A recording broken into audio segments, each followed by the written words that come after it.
অন্যায় দেখলে যার সামর্থ্য আছে যে ওই অন্যায় কাজটাকে থামায়া অন্যায় কাজটারে পরিবর্তন করে দেওয়া, মন্দ কাজ বন্ধ করে ভালো কাজ প্রতিষ্ঠিত করা, হাত দ্বারা ওই মন্দ কাজ থামায়া মন্দ কাজটাকে ভালো কাজে পরিবর্তন করার ক্ষমতা যার আছে, তার দায়িত্ব হলো, ঈমানি দায়িত্ব হলো ওই মন্দ কাজের বিরুদ্ধে আচরণ করা, ওটা থামায়া দেওয়া, ওই মন্দ কাজকে ভালো কাজ দিয়ে পরিবর্তন করে দেওয়া।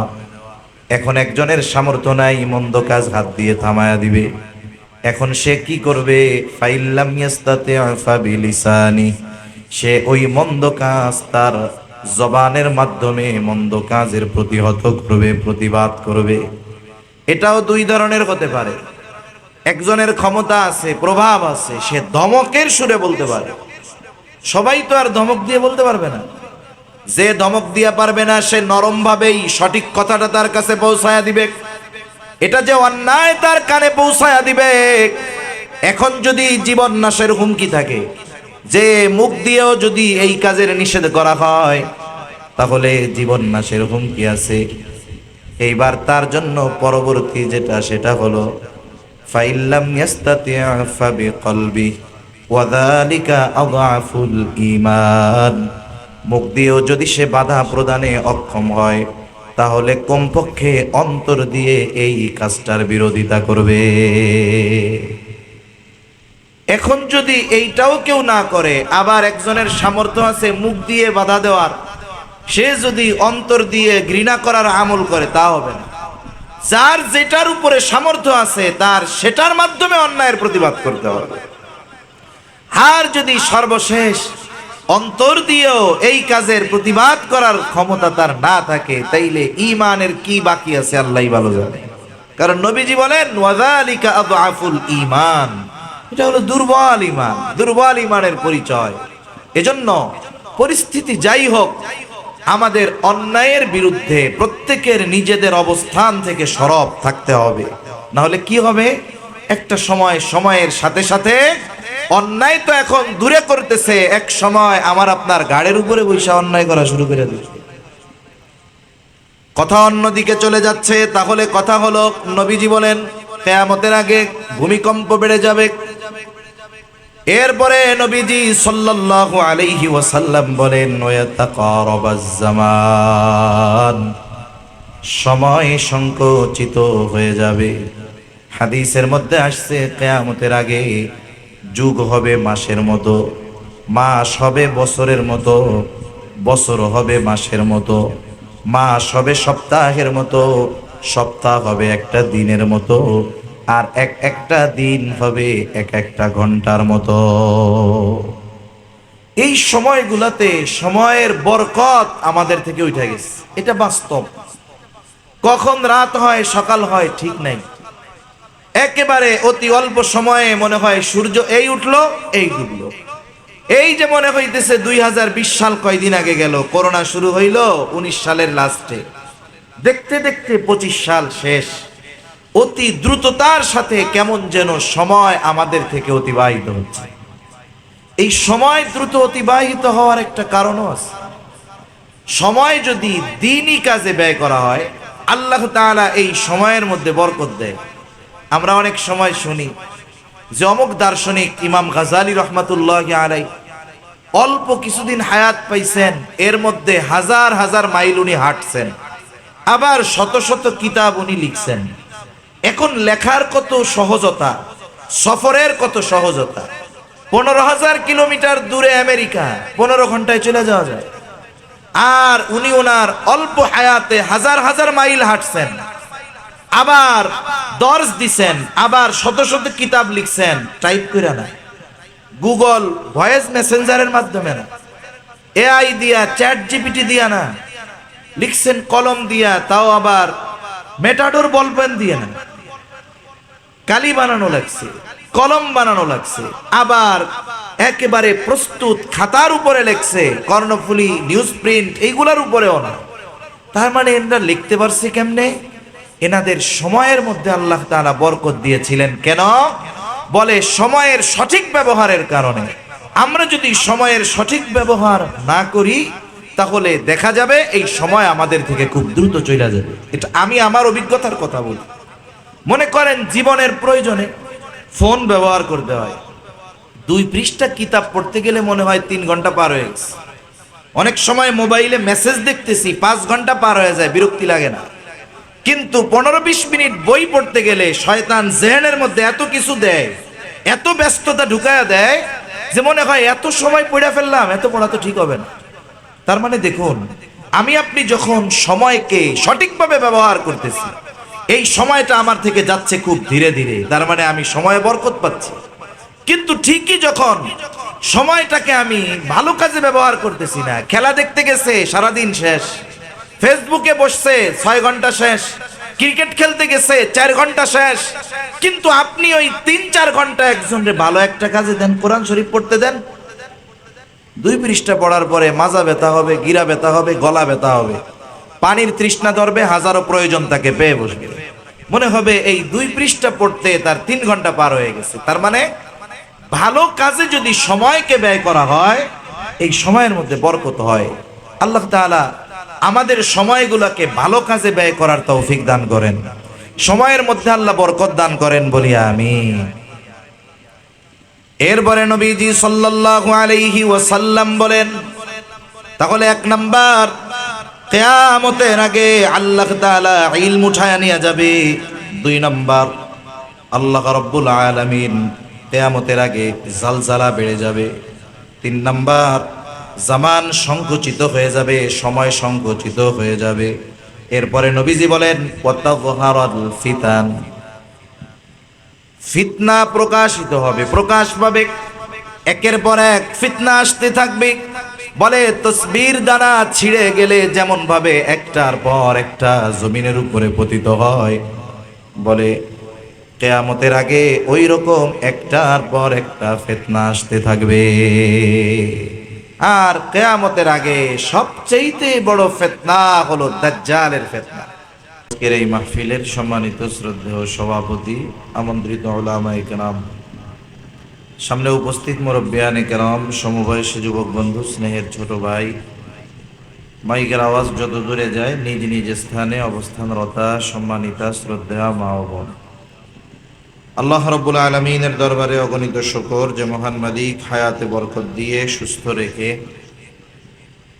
এতক্ষণ পর্যন্ত সুবিজ্ঞ উলামা হযরতদের জবান থেকে খুবই গুরুত্বপূর্ণ কথা শ্রবণ করবার, আমাকেও কিছু কথা মুযাকারা করার লক্ষ্যে যে মহান মনিব এখানে আসার, বলবার এবং শ্রবণ করবার তৌফিক আমাদের দান করেছেন, সে মহান মনিবকে খুশি করার জন্য মহব্বতের সাথে জবান খুলে অন্তর থেকে আমরা একবার কালিমাতুশ শুকর পাঠ করি, আলহামদুলিল্লাহ। অগণিত দুরুদ ও সালাম সৈয়দুল আম্বিয়া, আশরাফুল আম্বিয়া, খাতামুল আম্বিয়া, ইমামুল মুরসালিন, রহমাতুল লিল আলামিন, মুহাম্মাদুর রাসূলুল্লাহ সাল্লাল্লাহু আলাইহি ওয়াসাল্লামের উপর। আমি আপনাদের খেদমতে পবিত্র কোরআনুল কারীমের প্রসিদ্ধ একটি সূরা, সূরা লুকমানের শেষ আয়াত ও রাসূল আকরাম সাল্লাল্লাহু আলাইহি ওয়াসাল্লামের অগণিত হাদিস থেকে একটা হাদিস পাঠ করেছি। আল্লাহ তাআলার কাছে তৌফিক চাই, অতি অল্প সময়ের মধ্যে কিছু কথা আল্লাহ বলার তৌফিক দেন, যে কথাগুলো আমাদের সবার দুনিয়া এবং আখিরাতের জন্য কল্যাণকর হয়। সকলে জবান খুলে বলি আমিন। ফ্যানটা একটু সরাই দেওয়া যাবে না? ফ্যানটা আমার দিকে লাগবে না, সরাই দাও। সম্মানিত উপস্থিতি, সময়ের সাথে সাথে মানুষের মন, মস্তিষ্ক, চিন্তাধারার পরিবর্তন এবং দিন সম্পর্কে অজ্ঞতার কারণে সময়ের সাথে সাথে মানুষ নিজের অজান্তেই ঈমান হারা হয়ে যাচ্ছে। অনেক ক্ষেত্রে এটা নিজেও উপলব্ধি করতে পারতেছে না। প্রযুক্তির গেড়াকলে আধুনিক বিশ্বের দিকে নজর দিয়ে তাল মিলিয়ে চলতে গিয়ে অনেক সময় মানুষ ঈমান, দিন, ঈমান বিসর্জন দিতেও পিছপা হইতেছে না। তা আসলে ছোটবেলায় আমরা যখন মক্তবে পড়ছি,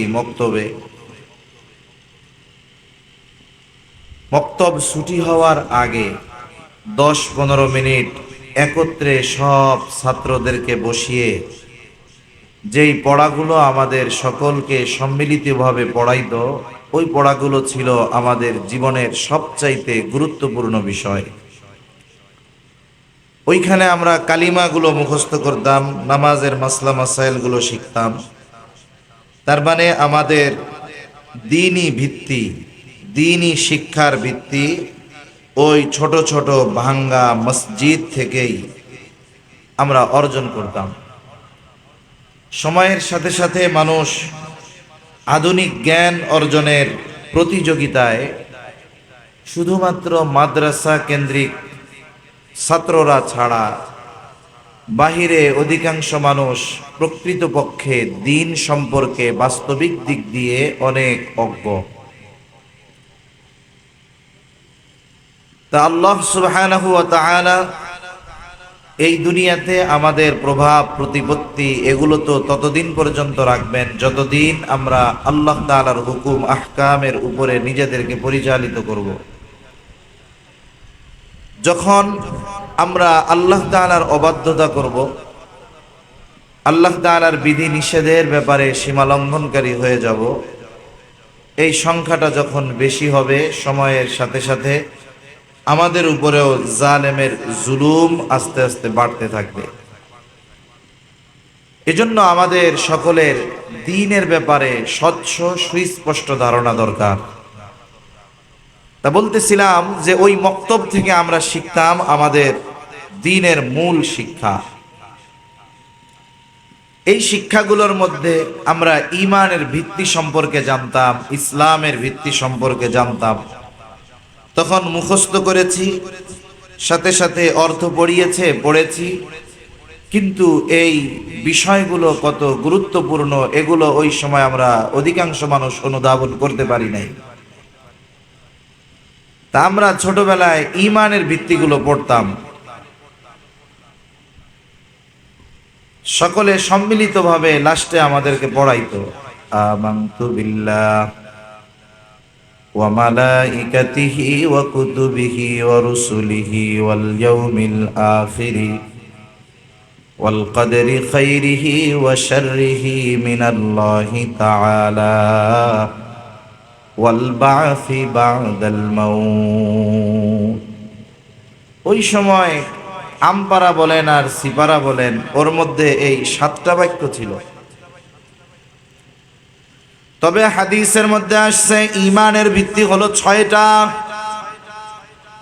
এইখানে যদিও 7টা পড়েছি, কিন্তু 6টা আর 7টার মধ্যে তারতম্য নাই, পার্থক্য নাই।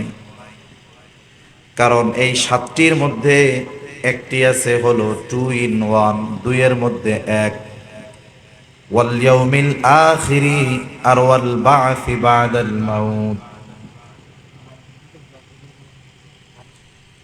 ওয়াল বা'সি বা'দাল মাউত এই 2টা হলো মূলত 2 in 1, 1-এর মধ্যে 2।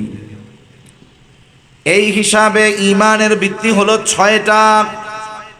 এর মধ্যে একটি হলো ওয়াল ইয়াউমিল আখিরি, পরকালের উপরে বিশ্বাস রাখা।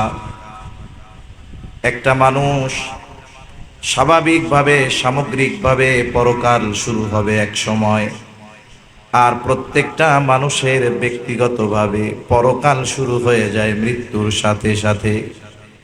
এই জন্য বলা হয় তোমরা বলো কিয়ামত, কিয়ামত, কিয়ামত কখন হবে? বলে একটা মানুষের মৃত্যুর সাথে সাথে তার কিয়ামত শুরু হয়ে যায়। তবে যখন আল্লাহ তাআলা সেই বড় কিয়ামত সংগঠিত করবেন, এইটা কোন সময় হবে? কিয়ামত হবে এ ব্যাপারে কোনো সন্দেহ নাই। এই পৃথিবী আল্লাহ তাআলা মানব বসতি যেমন শুরু হয়েছিল, একটা সময় মানব সভ্যতার ইতি ঘটবে, এটা সত্য, কোনো সন্দেহ নাই। তবে এটা কখন হবে, এটার সুনির্দিষ্ট সময় এই দুনিয়ার কেউ বলতে পারে না। একমাত্র যিনি বলতে পারেন তিনি কে? এই আয়াতের মধ্যে গায়েব সম্পর্কিত 5টি বিষয়ের কথা বলা হয়েছে, আর হাদিসের মধ্যে এই বিষয়গুলোকে বলা হয়েছে মাফাতিহুল গায়েব, গায়েবের চাবিকাঠি। যদিও এখানে বিষয় 5টা উল্লেখ হয়েছে, তবে সামগ্রিকভাবে এই 5টির মধ্যে বাকি সব গায়েবের বিষয়গুলো অন্তর্ভুক্ত হয়ে যায়। আর গায়েবের চাবিকাঠি আল্লাহ তাআলার হাতে। আল্লাহ তাআলাই বলেন, ওয়া ইনদাহু মাফাতিহুল গায়বি লা ইয়ালামুহা ইল্লাহু। গায়েবের চাবি এটা আল্লাহ তাআলার নিকট, গায়েবের ইলম আল্লাহ তাআলার নিকট। এখন কিয়ামত কখন হবে এর সুনির্দিষ্ট সময় কেউ জানে না।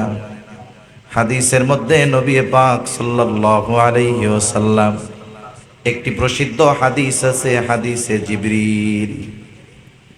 জিবরাইল আলাইহিস সালাতু ওয়াস সালাম মানব সুরতে নবীজি সাল্লাল্লাহু আলাইহি ওয়াসাল্লামের কাছে এসেছেন। মূল উদ্দেশ্য হলো সাহাবায়ে কেরামকে দ্বীনের মৌলিক বিষয়গুলো শিক্ষা দেওয়া। উনি এসে অনেকগুলো প্রশ্ন করেছেন, নবীজি জবাব দিয়েছেন। এর মধ্যে একটি প্রশ্ন ছিল, আখবিরনি আনিস সাআহ, আপনি কিয়ামত কখন হবে এর ব্যাপারে আমারে বলেন। নবীজি সাল্লাল্লাহু আলাইহি ওয়াসাল্লাম জানা দিলেন, এই ব্যাপারে প্রশ্নকারীর চাইতে আমি বেশি জানি না। তার মানে এই বিষয়টার ইলম যিনি প্রশ্ন করেছেন তার কাছে যেমন নাই, আমার কাছেও তেমন নাই। এইবার নবীজি সাল্লাল্লাহু আলাইহি ওয়াসাল্লাম বললেন, জিবরাইল আলাইহিস সালাম বললেন, তাহলে কিয়ামতের কিছু আলামতের কথা আমারে বলেন, নিদর্শন বলেন। নবীজি বললেন, দাসী তার মনিবকে প্রসব করবে, নগ্ন পদ বিশিষ্ট রাখালগুলো উঁচু উঁচু অট্টালিকা নির্মাণের প্রতিযোগিতা করবে। দাসী মনিবকে প্রসব করবে, এর দ্বারা কি হইতে পারে? অনেকগুলো বিষয় হইতে পারে। এর মধ্যে একটা এও যে সন্তান, যেই সন্তানকে মা পেটে ধারণ করবে, যেই মায়ের মাধ্যমে সন্তান দুনিয়ায় আসবে, ওই সন্তান একটা সময় মায়ের সাথে দাসীর মতো আচরণ করবে। এখনো সমাজে অনেক জায়গায় আছে। মা কত কষ্ট করে পরিশ্রম করে সন্তান লালন পালন করে বড় বানায়। এই সন্তান যখন সম্পদ উপার্জন শিখে বিবাহ শাদী করে, একটা সময় ওই সন্তানের ঘরে ওই মায়ের জায়গা হয় না। অনেক মা সন্তানের বাসায় খাবার পায় কাজের বিনিময়ে, তার মানে দাসীর মতো মায়ের সাথে আচরণ করা হয়। আবার দেখুন, অনেক সময় আমরা চিন্তা করি যে দুনিয়ার উন্নতি ঘটতেছে, একটা মানুষ সহসায় অতি দ্রুত ধনী হয়ে যাচ্ছে, কিন্তু এটা অনেক ক্ষেত্রে কিয়ামতের আলামত হতে পারে। কারণ সমাজে অনেক সময় দেখা যায় অনেক মানুষ কোনো কাজ নাই, কিচ্ছু নাই, একটা সময় খাবারও জুটত না, কিন্তু অন্যায়ের পথে পা বাড়িয়ে অল্প সময়ের মধ্যে উঁচু উঁচু অট্টালিকার মালিক হয়ে যায়। আর ওই সমাজের সম্মানিত ব্যক্তিগুলোকে তারা অসম্মান করে। এক সময় খাবার কিছু ছিল না, কিন্তু এই মানুষগুলো এখন সম্মানিত ব্যক্তিদেরকে সম্মান করে না। আমরা অনেক সময় বলি মানুষের উন্নতি হইতেছে, কিন্তু এই ধরনের উন্নতি, এটাকে বাস্তবিক অর্থে অর্থনৈতিক সমৃদ্ধি বলা যায় না, বরং এটা কিয়ামতের অন্যতম একটা নিদর্শন। ঠিক কিনা বলুন? রাসূল আকরাম সাল্লাল্লাহু আলাইহি ওয়াসাল্লাম হাদিসের মধ্যে কিয়ামত কখন সংগঠিত হবে এই বিষয়ে অনেক কিছু বর্ণনা করেছেন। যে হাদিসখানা আপনাদের খেদমতে পাঠ করেছি, এই হাদিসের মধ্যে নবীজি সাল্লাল্লাহু আলাইহি ওয়াসাল্লাম বলেন, আবু হুরায়রা রাদিয়াল্লাহু তাআলা আনহু থেকে বর্ণিত, তিনি বলেন, লা তাকুমুস সাআহ হাত্তা ইউকবাদাল ইলম। নবীজি সাল্লাল্লাহু আলাইহি ওয়াসাল্লাম বলেন, ততক্ষণ পর্যন্ত কিয়ামত সংগঠিত হবে না যতক্ষণ না ইলম উঠায়া না নেওয়া হবে। তার মানে কিয়ামতের আগে আল্লাহ তাআলা ইলম উঠায়া নিয়ে যাবেন। আল্লাহ তাআলা ইলম কেমনে উঠায়া নিবেন? আমরা হয়তো রাতের বেলায় ঘুমায়া থাকবো, সকালবেলা উঠে দেখবো কোরআন শরীফ একটাও নাই, সব গেছে গা। রাতের বেলা ঘুমায় থাকবো, দেখবো যে হাদিসের কিতাব একটাও নাই, সব চলে গেছে কোথায়। অথবা সকালবেলায় কোরআন খুলে দেখবো কালো কালি দিয়ে লেখা কিছু নাই, পুরো সাদা হয়ে গেছে। বলে এমনে নয়। আল্লাহ তাআলা ইলম কেমনে উঠায়া নিবেন? আল্লাহ রব্বুল আলামিন ইলম উঠায়া নিবেন আলেমদেরকে উঠায়া নেওয়ার মাধ্যমে। আল্লাহ তাআলা কোনো বান্দার অন্তর থেকে ইলম উঠায়া নেন না। ওয়ালাকি ইয়াকবিদুল ইলমা বিকবদিল উলামা, বরং আলেমদেরকে উঠায়া নেওয়ার মাধ্যমে আল্লাহ ইলম উঠায়া নিয়ে যায়। এজন্য জামানার পরিবর্তনের সাথে সাথে যারা যায় তাদের মতো আর কেউ আসে না, যারা চলে যায় পরবর্তীতে তাদের মতো আর কেউ আসে না। আল্লাহ তাআলা আলেমদের মৃত্যুর মাধ্যমে দুনিয়া থেকে ইলম উঠায়া নিবেন। এজন্য বলা হয় আলেমের মৃত্যু কেমন যেন আলমের মৃত্যু। দুনিয়ার মৃত্যুর মতো একজন আলেমের মৃত্যু 21 শতাব্দীতে যদি খেয়াল করা হয়, বিশেষ করে 2000 সালের পর থেকে নিয়ে যদি খেয়াল করা হয়, এই 25 বছরে সমকালীন সময়ে বুজুর্গ মুহাক্কিক উলামায়ে কেরাম একেবারে তসবির দানা ছিঁড়ে গেলে যেমন করে একটা একটা করে দানা পড়ে যায়, অনুরূপভাবে ধারাবাহিকতার ক্রমান্বয়ে একের পর এক আলেমরা আমাদের মধ্য থেকে বিদায় নিচ্ছে। এটা এক ধরনের অশানি সংকেত বলা চলে। এজন্য আমাদের উচিত আল্লাহ তাআলার কাছে যারা আছেন এনাদের জন্য দোয়া করা, দীর্ঘ হায়াতের জন্য দোয়া করা যে আল্লাহ এনাদের উঠায় নিয়েন। কারণ বাস্তবতা এটা যে ওনাদের যাওয়ার পরে ওনার স্থান পরিপূর্ণ করার আর কেউ থাকবে না। আব্দুল হালিম বুখারী রাহমাতুল্লাহি আলাইহি গেছেন, ওনার স্থান পরিপূর্ণ করার মতো আর কেউ আসে নাই। একের পর এক আলেমরা চলে যাচ্ছেন, নাই। তাহলে কি হবে? বলে এইভাবেই আল্লাহ তাআলা এক সময় ইলম উঠায়া নিবে, যখন ওই রকম বাস্তবিক পক্ষে মুহাক্কিক আলেম থাকবে না। জাহেলদেরকে মানুষেরা নেতা মানবে, তাদের কাছে ফতোয়া জিজ্ঞাসা করবে, তারা নিজেদের মন মতো ফতোয়া দিবে, আর ওই জাহেলরা নিজেরাও পথভ্রষ্ট হবে, আর তার অনুসারী যারা তাদেরকেও পথভ্রষ্ট করবে। এজন্য নেতৃত্ব দেওয়ার যতগুলা গুণ, এর মধ্যে একটা গুণ হলো ইলম। নবীজি সাল্লাল্লাহু আলাইহি ওয়াসাল্লামের এই কথার দ্বারা বোঝা যায় যে প্রকৃতপক্ষে নেতৃত্ব দেওয়ার গুণাবলী যাদের মধ্যে থাকবে, এর মধ্যে অন্যতম হলো একটা ইলম। ইলম হলো নেতৃত্বের অন্যতম একটা গুণ। যদি না থাকে তাহলে ওই ইলমহীন নেতা সকলকে পথভ্রষ্ট করে ফেলবে। তাহলে অবস্থা কেমন? আল্লাহর নবী সাল্লাল্লাহু আলাইহি ওয়াসাল্লাম জানায়া দিলেন ওই পর্যন্ত কিয়ামত হবে না যতক্ষণ না ইলম উঠায় নেওয়া হবে। ইলম উঠায় নেওয়া হবে কেমনে? বলে ইলম উঠায় নেওয়া হবে আলেমদের উঠায় নেওয়ার মাধ্যমে, আলেমদের মৃত্যুর মাধ্যমে। 2 নম্বরে নবীজি সাল্লাল্লাহু আলাইহি ওয়াসাল্লাম বলেন ওয়া তাকসুরাজ জালাজিল, ভূমিকম্প বেড়ে যাবে, অতিরিক্ত ভূমিকম্প হবে। সম্প্রতি সময় আমরা অনেকগুলা ভূমিকম্প দেখছি। মায়ানমার আর থাইল্যান্ড সীমান্তে ভূমিকম্প, হাজারো মানুষের ক্ষয়ক্ষতি হয়েছে। উঁচু উঁচু বিল্ডিংগুলো মুহূর্তের মধ্যে ভেঙে পড়েছে। আবার আমরা কয়েক বছর আগে তুরস্কের ভূমিকম্প দেখেছি, একেবারে ভূমিকম্পে সব লণ্ডভণ্ড হয়ে গেছে। এখন বিষয় হলো ভূতাত্ত্বিকরা ভূমিকম্প হওয়ার কারণ বলে কি যে কোনো কারণ তারা উল্লেখ করে, কারণে ভূমিকম্প হয়। কিন্তু কোরআন সুন্নাহর আলোকে ভূমিকম্প হওয়ার অন্যতম কারণ হলো মানুষের পাপাচার বেড়ে যাওয়া। পাপের কারণে এই জালজালা বেড়ে যায়, ভূমিকম্পন বেড়ে যায়। একজন যখন আল্লাহর নাফরমানি করে, জমিনের উপরে পাপ করে, জমিন তখন আল্লাহ তাআলার কাছে বলে আল্লাহ আপনি আমাকে অনুমতি দেন আমি তাকে গ্রাস করে নেই, কিন্তু আল্লাহ তাআলা অনুমতি দেয় না। আবার আমাদের পাপের কারণে জল স্থলে আল্লাহ তাআলা বিপর্যয় দেন। আল্লাহ রাব্বুল আলামিন বলেন, যাকারাল ফাসাদু ফিল বাররি ওয়াল বাহরি বিমা কাসাবাত আইদিন নাস লিইউযীকাহুম বা'দাল্লাযী আমিলু লাআল্লাহুম ইয়ারজিউন। জল স্থলে যত বিপর্যয়, এগুলো সব মানুষের হাতের কামাই। তবে আল্লাহ তাআলা এই বিপর্যয় দেওয়ার মাধ্যমে আমাদেরকে সমূলে শেষ করে দিতে চান না। যেমন নূহ আলাইহিস সালামের মহাপ্লাবনের মাধ্যমে একেবারে মানব জাতিকে রিফ্রেশ দিয়ে দেওয়া হয়েছে, একেবারে সব শেষ করে দেওয়া হয়েছে।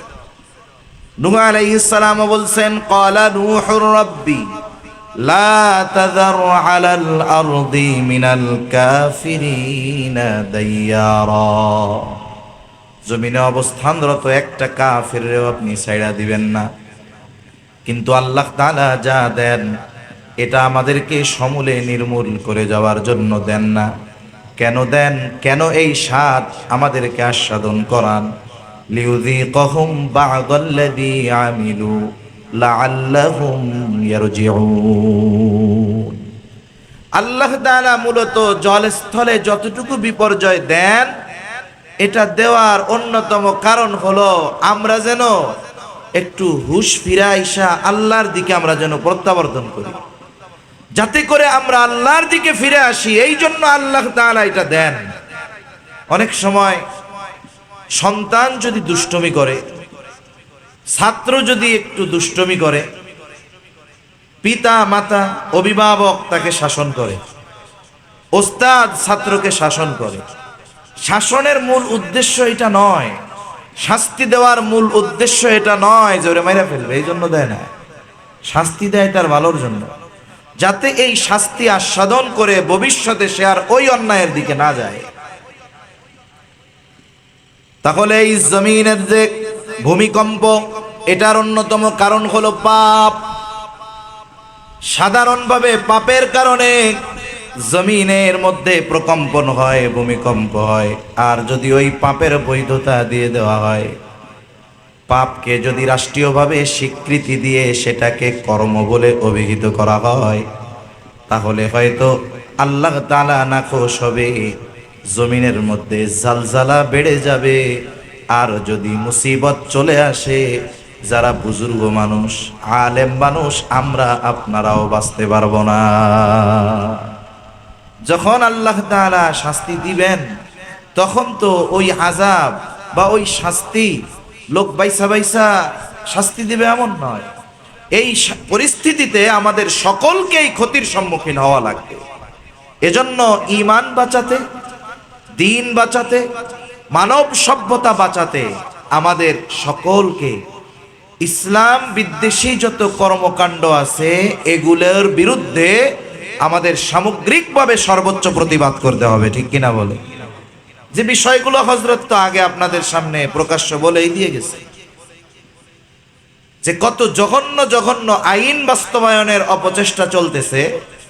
অতীতে যত গভর্নমেন্ট ছিল তাদের সবার কাছে হয়তো একটা দুইটা বিষয় নিয়ে আইন পাশ করার জন্য জালেমরা যাইতেন, কিন্তু এইবার একটা দুইটা নয়, অতীতে যত ইসলাম বিদ্বেষী আইনের বিরুদ্ধে তাওহীদি জনতা আন্দোলন করেছে, এই সব ইসলাম বিদ্বেষী কর্মগুলোকে একসাথে বৈধতা দেওয়ার সর্বোচ্চ অপচেষ্টা তারা চালাচ্ছে। শুধু তাই না, প্রকাশ্যভাবে ইসলামকে হেয় করার মাধ্যমে তারা বলতে চায় যে রাষ্ট্র একটা জাগতিক আসবাব, এটা দুনিয়াবি একটি বিষয়, আর ধর্ম এটা পরলৌকিক একটি বিষয়। তা জাগতিক জিনিস পরিচালনা করার জন্য পরলৌকিক জিনিসের ব্যবহার, এটা তো মেনে নেওয়া যায়, এটা যৌক্তিক না। তার মানে কি বলে যে দুনিয়াবি যত নিয়ম আছে এগুলা থেকে ইসলামকে, দিনকে তারা পরিপূর্ণ বের করে দিতে চায়। একজন সচেতন ইমানদার যার মধ্যে ন্যূনতম দিন আছে, ঈমান আছে, এই ধরনের বিষয় সামনে আসলে, এই ধরনের বিষয় সামনে আসলে ন্যূনতম ঈমান যার আছে সে বসে থাকতে পারে না। ঠিক কিনা বলে? শুধু তাই না, আর একটা বিষয় তারা বলছে, যেহেতু 1 মে আন্তর্জাতিক শ্রম দিবস, আমাদের সমাজে কিছু মানুষ অন্যায়ের সাথে জড়ায় পাপের কারণে। যত পাপী আছে, অন্যায়কারী আছে, এদেরকে আপনারা জিজ্ঞাসা করবেন এই পাপের সাথে কেন জড়াইছো, তারা কারণ হিসাবে বলবে আমাদের অভাব। বাংলা একটা প্রবাদ আছে, অভাবে স্বভাব নষ্ট হয়ে যায়। অনেক পাপী আছে, পাপের কারণ হলো তার অভাব। চোর চুরি করে বলে তার কারণ থাকে অভাব। আমাদের দেশে এক শ্রেণীর নারী আছে যারা অভাবের কারণে পতিতাবৃত্তিকে বেছে নিয়েছে, এই অবৈধ কর্মের দিকে পা বাড়িয়েছে অভাবের কারণে অধিকাংশ। হাদিসের মধ্যেও আসছে, কাদাল ফাকিরু আন ইয়াকুনা কুফরা, দরিদ্রতা মানুষকে কুফরি পর্যন্ত পৌঁছায়া দেয়। এই মহিলাগুলো অভাবের কারণে পাপের পথে গেল। রাষ্ট্রের কি দায়বদ্ধতা ছিল, সমাজের কি দায়বদ্ধতা ছিল? সমাজ আর রাষ্ট্রের দায়বদ্ধতা ছিল এই মানুষগুলো যেহেতু অভাবের কারণে পাপের পথে গেল, ওই পাপের পথ থেকে ফিরিয়ে এনে তাদের জীবন উপকরণের জন্য, জীবন চলার জন্য কর্মসংস্থানের ব্যবস্থা করা, আরো উৎসাহ দিয়ে পাপের পথ থেকে ফিরিয়ে এনে যে কোনো কাজ শিখিয়ে, হস্তশিল্পের হোক, মেশিনের হোক, সেলাই হোক, টেইলারিং হোক, শিখিয়ে তাদেরকে কাজ ধরায় দেওয়ার দরকার ছিল যে তোমরা ওই পাপের পথে যেও না। উল্টা কি হচ্ছে, বলে এই পাপটাকে শ্রম হিসাবে বৈধতা দিতে হবে, যে তারাও এক ধরনের শ্রমিক। নাউজুবিল্লাহ বলেন। একটা তো পাপ করতেছে, আর একটা হলো এই পাপকে শ্রম হিসাবে বৈধতা দেওয়ার জন্য তারা অপচেষ্টা করতেছে। তার মানে রাষ্ট্রীয়ভাবে পাপের বৈধতা দিবে। এজন্য যদি এই ধরনের পাপাচার বেড়ে যায়, তাহলে জমিনের মধ্যে কম্পন আরো বাড়বে, আর এই ক্ষতির মুখোমুখি আমাদের সকলকে হওয়া লাগবে। এজন্য আমাদের উচিত অন্যায় যখন সামনে আসবে নিজের অবস্থান থেকে সর্বোচ্চ প্রতিবাদ করা। এটা তো ঈমানের দায়। قال رسول الله صلى الله عليه وسلم من رأى منكم منكرا فليغيره بيده فإن لم يستطع فبلسانه فإن لم يستطع فبقلبه وذلك أضعف الإيمان। অন্যায় দেখলে যার সামর্থ্য আছে যে ওই অন্যায় কাজটাকে থামায়া অন্যায় কাজটারে পরিবর্তন করে দেওয়া, মন্দ কাজ বন্ধ করে ভালো কাজ প্রতিষ্ঠিত করা, হাত দ্বারা ওই মন্দ কাজ থামায়া মন্দ কাজটাকে ভালো কাজে পরিবর্তন করার ক্ষমতা যার আছে, তার দায়িত্ব হলো, ঈমানি দায়িত্ব হলো ওই মন্দ কাজের বিরুদ্ধে আচরণ করা, ওটা থামায়া দেওয়া, ওই মন্দ কাজকে ভালো কাজ দিয়ে পরিবর্তন করে দেওয়া। এখন একজনের সামর্থ্য নাই মন্দ কাজ হাত দিয়ে থামায়া দিবে, এখন সে কি করবে?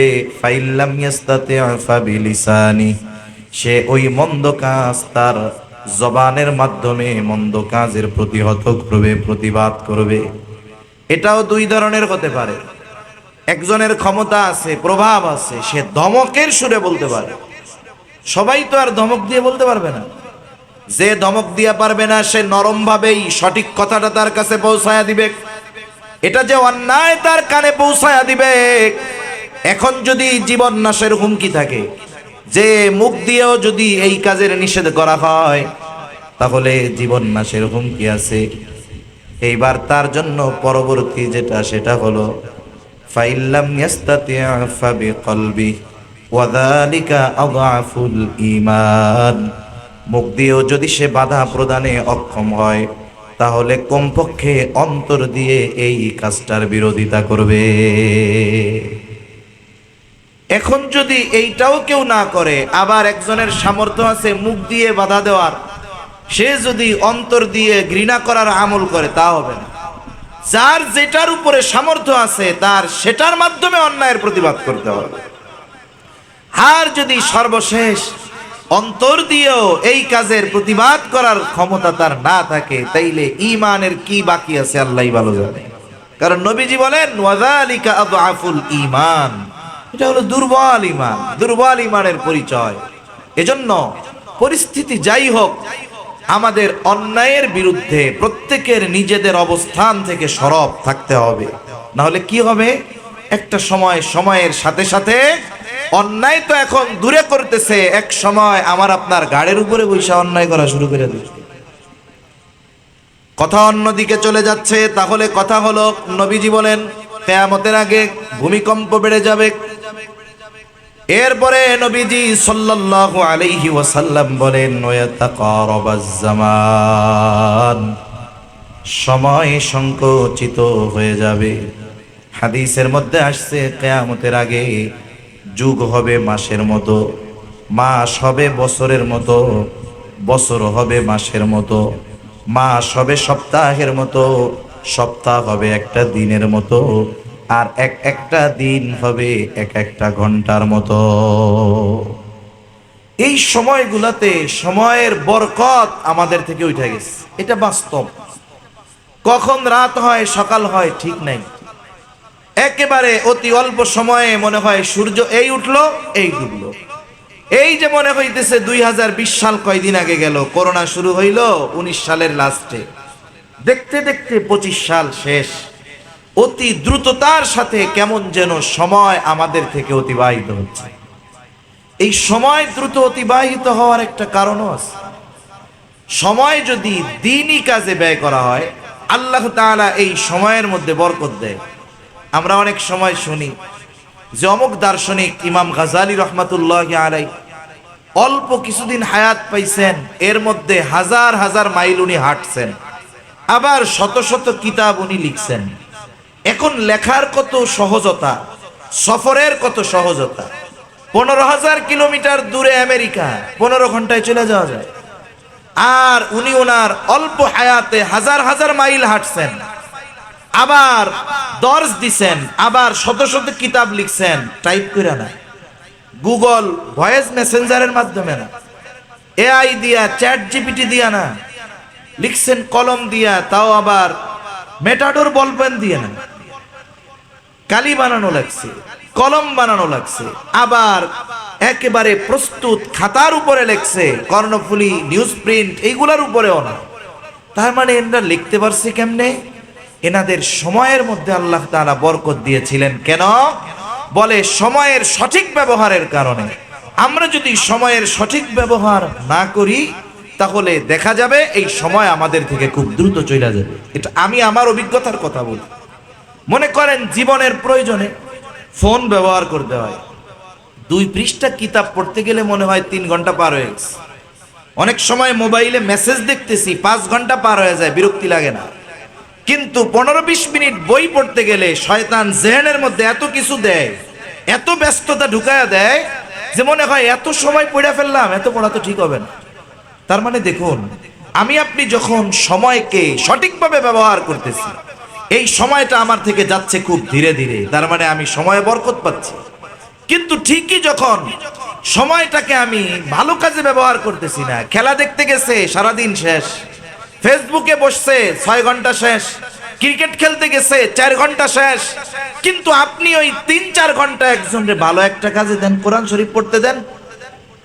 2 পৃষ্ঠা পড়ার পরে মাজা ব্যথা হবে, গিরা ব্যথা হবে, গলা ব্যথা হবে, পানির তৃষ্ণা ধরবে, হাজারো প্রয়োজন তাকে পেয়ে বসবে, মনে হবে এই 2 পৃষ্ঠা পড়তে তার 3 ঘন্টা পার হয়ে গেছে। তার মানে ভালো কাজে যদি সময়কে ব্যয় করা হয়, এই সময়ের মধ্যে বরকত হয়।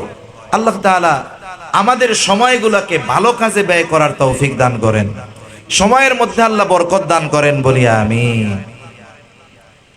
এরপরে নবীজি সাল্লাল্লাহু আলাইহি ওয়াসাল্লাম বলেন, তাহলে 1 নাম্বার, কিয়ামতের আগে আল্লাহ তাআলা ইলম উঠায়া নিয়ে যাবে। 2 নাম্বার, আল্লাহ রাব্বুল আলামিন কিয়ামতের আগে জালজালা বেড়ে যাবে। 3 নাম্বার, জামান সংকুচিত হয়ে যাবে, সময় সংকুচিত হয়ে যাবে।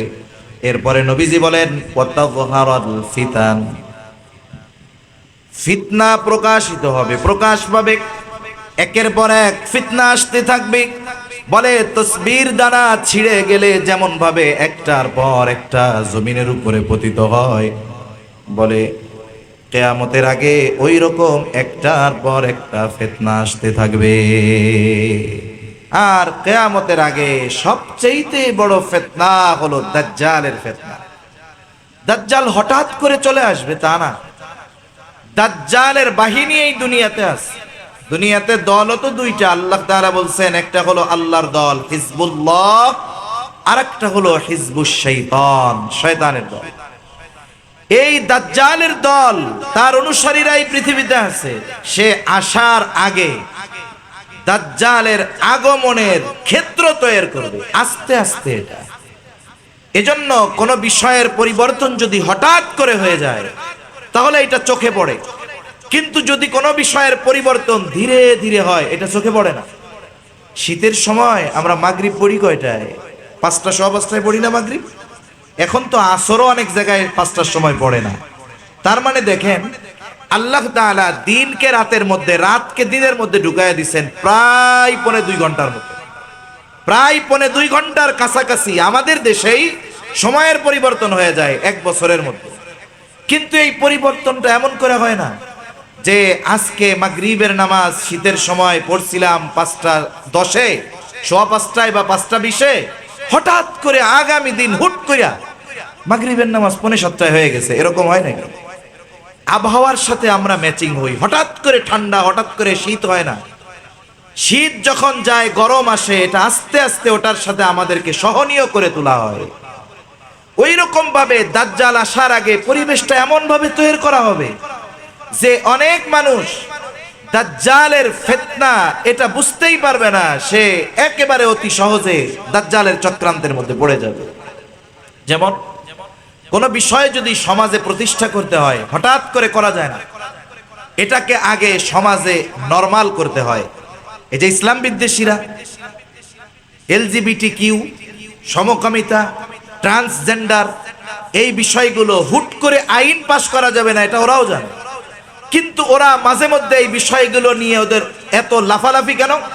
বলে এই বিষয়গুলো যখন ওরা বারবার মানুষের সামনে তুলে ধরবে, বারবার মানুষের সামনে তুলে ধরবে, একটা সময় বিরক্ত হয়ে মানুষ বলবে ধুর, ওরা যা করে করুক। এটা কি হইল? ওরা এটাই চায়। এরপরে কি হইল?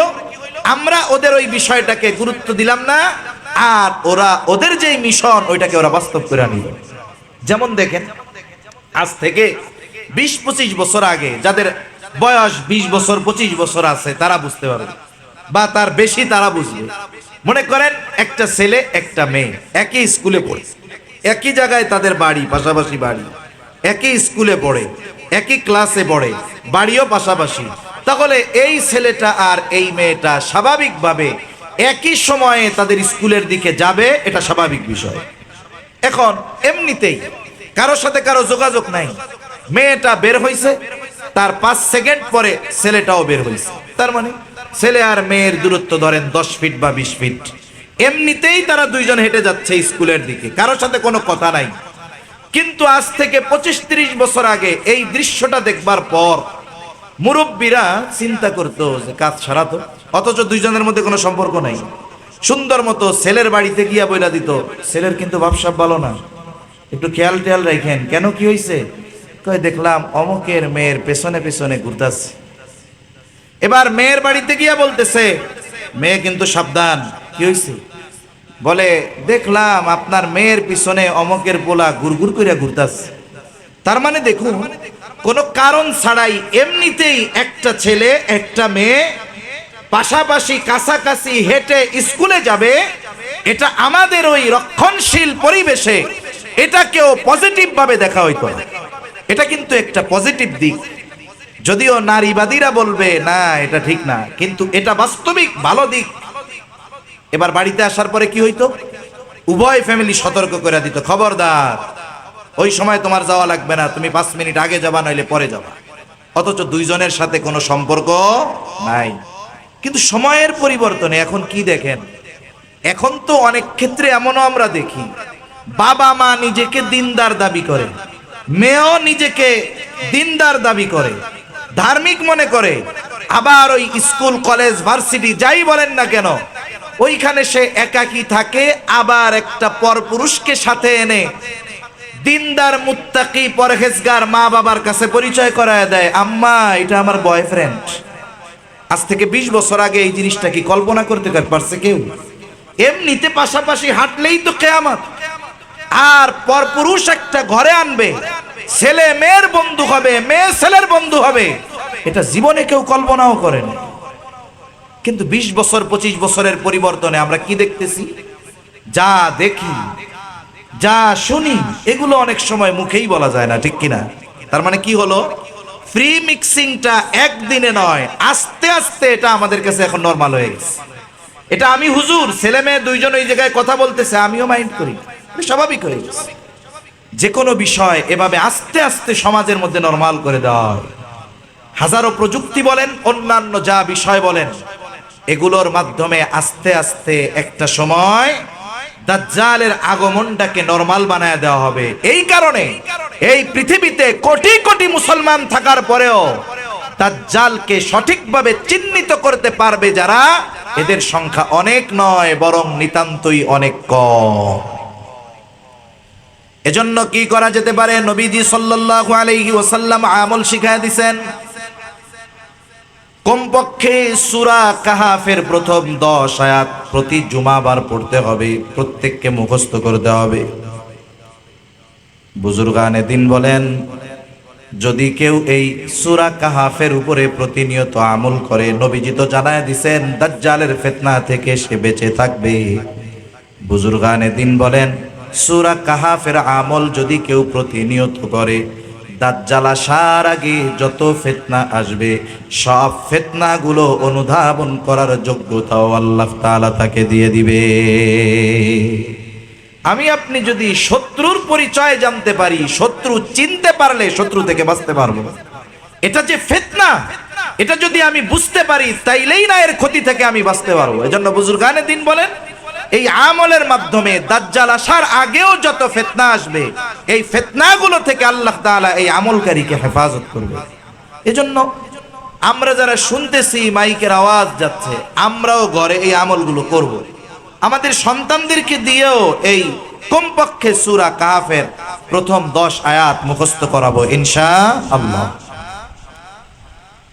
তাহলে ফিতনা প্রকাশ পাবে। এরপরে নবীজি সাল্লাল্লাহু আলাইহি ওয়াসাল্লাম বলেন, হারজ বেড়ে যাবে। সাহাবায়ে কেরাম জিজ্ঞাসা করলো, হারজ কি? নবীজি বললেন, হত্যা। এক সাহাবী বলতেছে আরেক হাদিসের মধ্যে, ইয়া রাসূলুল্লাহ সাল্লাল্লাহু আলাইহি ওয়াসাল্লাম, আমরা তো অনেক মুশরিকদেরকে হত্যা করি। নবীজি বললেন, না, এটা নয়, বরং পারস্পরিক হত্যাকাণ্ড বেড়ে যাবে। তার মানে এই হত্যা মুমিনদের সাথে মুশরিকদের নয়, বরং এটা মুসলমানদের নিজেদের মধ্যে সংগঠিত হবে। এখন আমাদের সমাজে মুসলিম একে অপরের সাথে কোনো কারণবিহীন একজন আরেকজনকে হত্যা করে ফেলতেছে। রাসূলুল্লাহ সাল্লাল্লাহু আলাইহি ওয়াসাল্লাম বলেন, সিবাবুল মুমিনি ফুসুক ওয়া কিতালুহু কুফর। মুমিনকে গালি দেওয়া ফাসিকি, হত্যা করা কুফরি। অথচ প্রকৃত মুসলমানের পরিচয় ছিল এইটা। নবীজি সাল্লাল্লাহু আলাইহি ওয়াসাল্লাম বলেন, আল মুসলিমু মান সালিমাল মুসলিমুনা মিন লিসানিহি ওয়া ইয়াদিহি। প্রকৃত মুসলমানের পরিচয় দিতে গিয়ে নবীজি বলেন, প্রকৃত মুসলমান হলো সে যার জবান এবং হাতের অনিষ্ট থেকে অপর মুসলমান নিরাপদ থাকে। কিন্তু এখনকার জামানা হলো এরকম, মরা মানুষও আমাদের জিহ্বাহ নামক তরবারি থেকে নিরাপদ না। কথা বুঝেন না?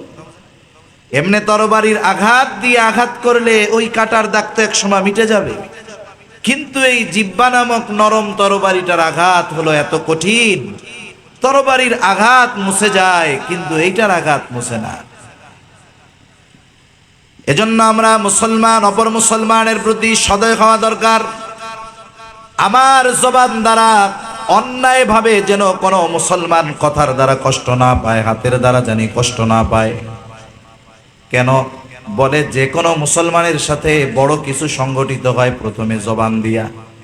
দেখবেন যে বোবা কথা বলতে পারে না, এর শত্রু কম, ঠিক না? কারণ সে তো কথা বলতে পারে না। এজন্য যে কোনো বিষয়ের শুরু হয় জবান দিয়া, এরপরে এটা দিয়ে শুরু হয় হাত দিয়া, এরপরে বাকি যা যা আছে তা দিয়া।